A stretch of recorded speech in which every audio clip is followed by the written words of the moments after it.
બોલો કોઈ નથી ભાઈ મારે વાહે હું એક જ છું દાદા દાદી પાસા છે દાદાને શું તકલીફ થઈ હતી? આ પગ પાક્યા થઈ બે બરાબર.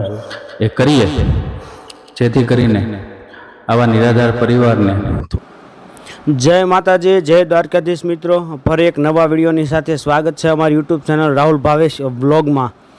અને આજે આપણે અમરેલી જિલ્લાના લાઠી તાલુકાના મૂળિયાપાટ ગામે આવી ગયા છીએ અને doctor Mahipatsinh Kher Hare Krishna skin and clinic Dhasa junction જે જરૂરિયાતમંદ પરિવાર છે તેને ફૂલ નહીં તો ફૂલની પાંખડી જે મદદ કરે છે તે મહિપતસિંહ આજે મૂળિયાપાટ પહોંચી ગયા છે. તેમની નાની એવી જે કીટ વિતરણ કરવાની છે, જે જરૂરિયાતમંદ પરિવાર છે જે માજી એકલા રહે છે. ચાલો આપણે ત્યાં પહોંચી અને ત્યાંની દુઃખ દર્દભરી કહાની સાંભળીએ. તો અમારા વિડીયોના અંત સુધી બન્યા રહેજો.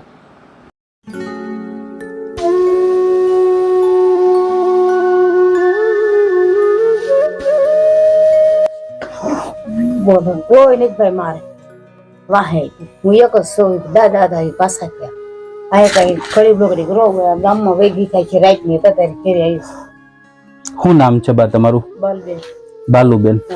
બરાબર છે. અહીંયા કેટલા સમયથી રહ્યો છો? આ મકાન થી કેદો ના રહી છે બધાને હારો હારના કેટલાય વર્ષ રહી છે. બરાબર છે. અત્યારે દાદા માંદા હતા. દાદાને શું તકલીફ થઈ હતી? આ પગ પાક્યા થાય બે. બરાબર છે. ઓકે. તમારી ઉંમર કેટલી છે બા? એ મને કઈ ક્યારમાં ખબર હોય, આમાં કઈ આપણને ખબર ન હોય. બરાબર છે. અભણ માણસ. બરાબર છે.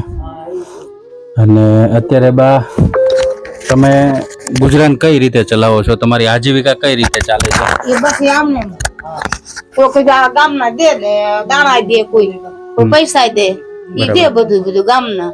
બરાબર છે. આપણે ખોટું ક્યાં ભાઈ બોલવું છે? કામ કરી શકો કે કામ નથી કરી શકતા? નહીં, કામે નહીં જાય કે ભાઈ મને બીપી વધી જાય. કામ દવા ચાલુ છે અત્યારે? શેની દવા ચાલુ છે? બીપી ની દવા ચાલુ છે. બરાબર છે.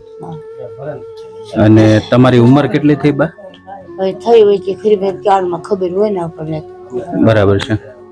આપણને તેટલું બધું મગજમાં દાદા વહી ગયા પછી કઈ એટલું બધું મગજમાં રહેતો નથી. કઈ નહીં બા, હું ઢસાથી આવું છું. મારું નામ છે ડોક્ટર મહિપત. ઢસામાં મારું ચામડીનું દવાખાનું છે.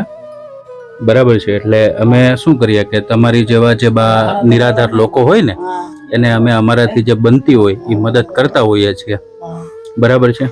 કાંઈ નહીં, આજના દિવસે અમને એમ થયું કે તમારા ગામના અમારા મહેમાન અમારા ગામના વેવાય એમણે અમને કીધું હતું કે ભાઈ અમારા ગામમાં ત્યાં આ રીતના એક ફેમિલી છે, આ રીતના એક બા છે, એ એકલા રહે છે.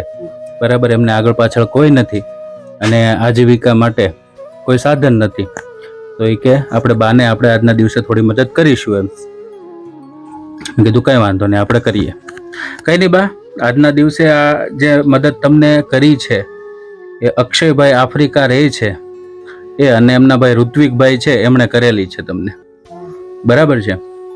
એટલે અક્ષયભાઈ અને ઋત્વિકભાઈનો ખૂબ ખૂબ આભાર. બરાબર છે.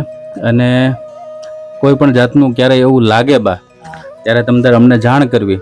અમારાથી બનતી જે મદદ હશે એ અમે તમને કરીશું. બરાબર છે. હો ને? કઈ નહીં, અમને આશીર્વાદ આપો કે આવીને આવી મદદ કરજો બાપા. આવીને આવી તમને ભગવાન સાચું દેશે ભાઈ. હા, તમારા જેવા જે બા નિરાધાર લોકો હોય, ના ના વાંધો નહીં, વાંધો નહીં, તમારા જેવા જે બા નિરાધાર લોકો હોય એમને અમે વધુમાં વધુ આવી રીતે મદદ કરી શકીએ એવા અમને આશીર્વાદ આપો. બરાબર છે. અને ચિંતા નહીં કરવાની કઈ. મારે બાપા કાઈ કરતા નહીં. મારા ગામ છે, ગામનો આધારે છે ભાઈ. હું તો ના ના, ક્યારેય શું છે કે કઈ જરૂર હોય તો આજુબાજુ વાળાને કહો તો આપણને એટલી બા મદદ મળી રહેતી હોય છે. બરાબર છે. ગામના આધારે છે, ગામના આધારે જ હતા. અમે બે માણા મોદર હતા. બાળકો નથી? નહીં. બરાબર છે. એકલા જ રહો છો ઘરમાં? અત્યારે એકલી જ રહું. ગામમાં વહી ગઈ મેં બહુ હતો ને પડે એવું હતું ને તે ગામમાં વહી જાવ. મિત્રો, તમે જોઈ શકો છો બાના ઘરની કન્ડિશન.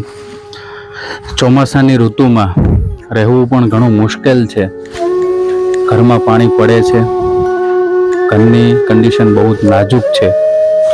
તો મિત્રો જુઓ અને આગળ આવો કે આવા જે નિરાધાર પરિવાર આપણા ગામમાં આપણી આજુબાજુમાં કોઈ રહેતા હોય તો એમને સાથે મળીને આપણાથી જે કંઈ પણ નાની મોટી મદદ હોય એ કરીએ, જેથી કરીને આવા નિરાધાર પરિવારને થોડી મદદ આપણા થ્રુ મળી રહે.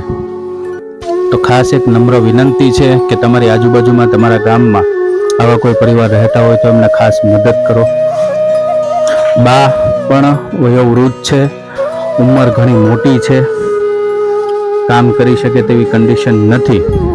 હાલ આ વરસાદની ઋતુમાં બાનું મકાન બહુ જર્જરિત હાલતમાં હોવાથી તે ગામમાં બીજાના ઘરે રહેવા જતા રહ્યા હતા.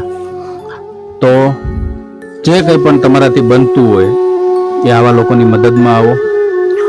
2 હાથે આપો, ભગવાન તમને 4 હાથે આપશે. બરાબર છે? આપવા વાળો નબળો નથી. બરાબર? કઈ નહીં બા, અમારે જેમ આગળ મદદ આવશે એમ અમે તમને આપતા જશું. બરાબર? અને ચિંતા નહીં કરો. અત્યારે આ જે અમારાથી પહોંચાતું હતું એટલું બા અમે તમને આપીએ છીએ કે આમાં જે તમારા બા 10, 12, 15 દિવસ ઓછા થઈ જાય એટલું રાશન અત્યારે અમે તમને આપીએ છીએ. બરાબર છે? બરાબર છે. તો ચાલો બા, અમે હવે રજા લઈએ. આશીર્વાદ આપો બા, માથે હાથ મૂકો. ચાલો બા.